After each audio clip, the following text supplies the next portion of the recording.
মেয়েরা হচ্ছে শৌখিন প্রিয়। মেয়েরা একটু সময় পেলেই শপিং করতে যায়। শপিং করলে তাদের মন ভালো হয়ে যায়, আর বিশেষ করে যদি তাকে প্রয়োজনে। তাই আজকে ছুটির দিনে চলে গেলাম শপিং করতে। হ্যালো, আসসালামু আলাইকুম, কেমন আছেন সবাই? আজকে একটা আপনাদের জন্য শপিং ব্লগ নিয়ে চলে আসলাম। আমি আলহামদুলিল্লাহ ভালো আছি। সারা সপ্তাহ থাকি কাজের মধ্যে, একদিন দুই দিন ছুটি পাই। এই ছুটিতেও দেখা যায় প্রয়োজনে বাইরে যেতে হয়। আজকে ছেলেকে নিয়ে আমি গেলাম না কোচিনে। আজকে আমি চলে যাচ্ছি একটু বাড়িতে একটু কাজ আছে, কাজের জন্য চলে যাচ্ছি।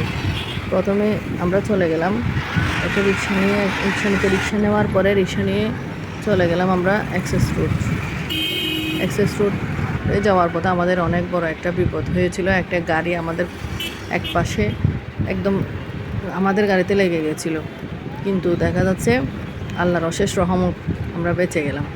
সেজন্য সব জায়গায় যেতে অবশ্যই আমাদের সাবধানে যেতে হবে। এরপরে চলে গেলাম আমরা আন্দরকিল্লা যাওয়ার পরে আমার একটা পরিচিত দোকান আছে, আগেও বেডশিট নিয়েছিলাম। ওই দোকানে গেলাম। ওই দোকানে গিয়ে দেখি আমি বেডশিট দেখতেছি কোনটা ভালো হবে, কোনটা সুন্দর হবে, কোন প্রিন্ট সুন্দর, কোন কাপড় সুন্দর দেখতেছিলাম। দেখতে দেখতে দেখতে কতগুলো পছন্দ হচ্ছে, আবার কতগুলো পছন্দ হচ্ছে না, এরকমের মধ্যেই ছিলাম, দ্বিধাদ্বন্দ্বের মধ্যে ছিলাম।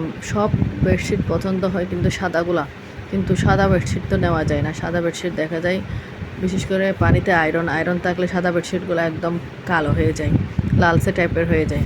সেজন্য সাদা বেডশিট নিতে ইচ্ছা করলেও নিতে পারতেছি না। তাও একটু সাদা আছে, এটা পছন্দ করলাম। এটা পছন্দ করার পরে দেখি একটু ভালো আছে কিনা দেখার পরে দেখা যাচ্ছে এরপরে দেখলাম কি এগুলো হচ্ছে কি টেবিল ক্লথ দেখতে দেখতে একটা পছন্দ হয়ে গেলো। ওনারা সবাই সাদা দিচ্ছে, সাদা নিই নাই। অবশ্য আমি পিঙ্ক কালারেরটা নিছি। পিঙ্ক কালারটা আমার পছন্দ হয়েছে।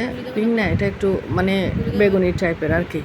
এরপরে চলে গেলাম একটা থ্রি পিসের দোকানে। থ্রি পিস দেখতেছিলাম, দেখতে দেখতে এটা দামের সাথে মিলে নাই। আমার পছন্দ হয়েছিল, কিন্তু ওনারা আমার বাজেটে ছিল না, আর ওনাদের লাভ না করে তো আমাদের দেবে না। এরপরে চলে গেলাম আরেকটা দোকানে। এরপরে দেখতেছি ব্যাগ পছন্দ হয়ে গেল।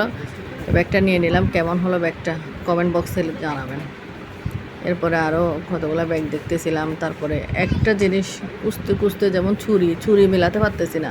কই দিন ধরে ছুরি মিলাতে পারতেছি না। ছুরি মিললে দামে মিলে না, দামে মিললে আমার হাতে মিলে না, এরকমই। এরপরে চলে আসলাম আবার ওই দোকানে, কিন্তু বেডশিটগুলো ছিল গজ কাপড়ের। এগুলো ওনারা রেডি করে দেয়। রেডি করার জন্য কিছুক্ষণ অপেক্ষা করতে হবে, সেজন্য এগুলা রেডি করে আনলো। এরপরে নিচেরটা আবার পছন্দ হয়ে গেলো, আবার নিয়ে নিলাম এগুলোও। এরপরে সবগুলো রেডি করে চলে আসলাম রিক্সা করে। এই তো আস্তে আস্তে একেবারে সন্ধ্যা হয়ে গেল।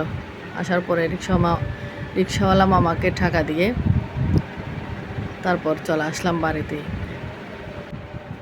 এই তো একদম সন্ধ্যাবেলা হয়ে গেল, চলে আসলাম।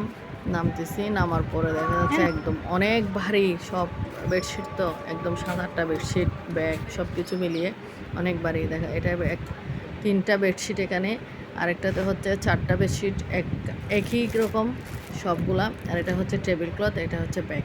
কেমন হলো আমার শপিং ব্লগ জানাবেন। আল্লাহ হাফেজ।